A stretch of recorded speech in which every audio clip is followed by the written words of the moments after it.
اللہ الرحمن الرحیم۔ حضرات گرامی، اللہ تعالیٰ کا ارشاد ہے وَأَقِيمُوا الصَّلَاةَ وَآتُوا الزَّكَاةَ وَلَا تَكُونُوا مِنَ الْمُشْرِكِينَ۔ نماز قائم کرو، زکوٰۃ کی ادائیگی کرو اور مشرکوں میں سے نہ بنو۔ زکوٰۃ کے اوپر گفتگو چل رہی ہے۔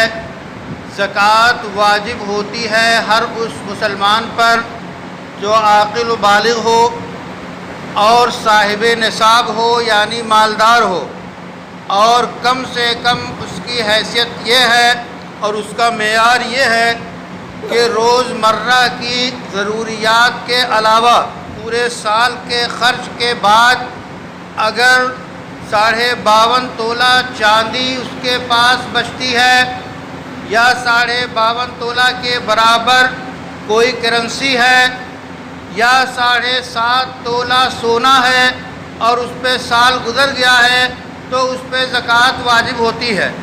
7.5 تولہ سونا یا 52.5 تولہ چاندی جو ہے، چاہے یہ ڈلے کی شکل میں ہو، بسکٹ کی شکل میں ہو، یا خواتین کے پاس استعمالی زیور کی شکل میں ہو، ان سب پہ زکوٰۃ واجب ہوتی ہے۔ اگر صرف 52.5 تولہ چاندی ہے تو چاندی کے نصاب کی زکوٰۃ واجب ہوگی، اور اگر صرف 7.5 تولہ سونا ہے تو اس سونے میں سے زکوٰۃ نکالی جائے گی۔ اور اگر جو ہے سونا کم ہے اور چاندی بھی ہے اور سونے اور چاندی کو ملا کر 52.5 تولہ چاندی کی قیمت بن جاتی ہے تو اس پہ زکوٰۃ واجب ہوگی۔ اسی طرح تجارتی مال، کوئی بھی تجارتی مال ہو، وہ تجارتی مال اگر 52.5 تولہ چاندی کے برابر ہے تو اس تجارتی مال پہ بھی زکوٰۃ واجب ہوگی۔ اسی طرح وہ شیئر جو کمپنیوں میں لے رکھا ہے وہ نصاب کے برابر ہے تو اس پہ بھی زکوٰۃ واجب ہوتی ہے۔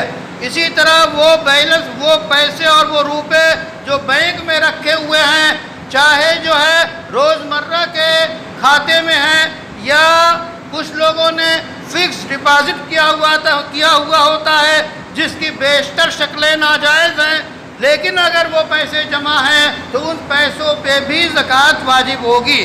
تو یہ وہ اہم چیزیں ہیں جن پہ زکوٰۃ واجب ہوتی ہے اور اس کی مقدار ہوتی ہے۔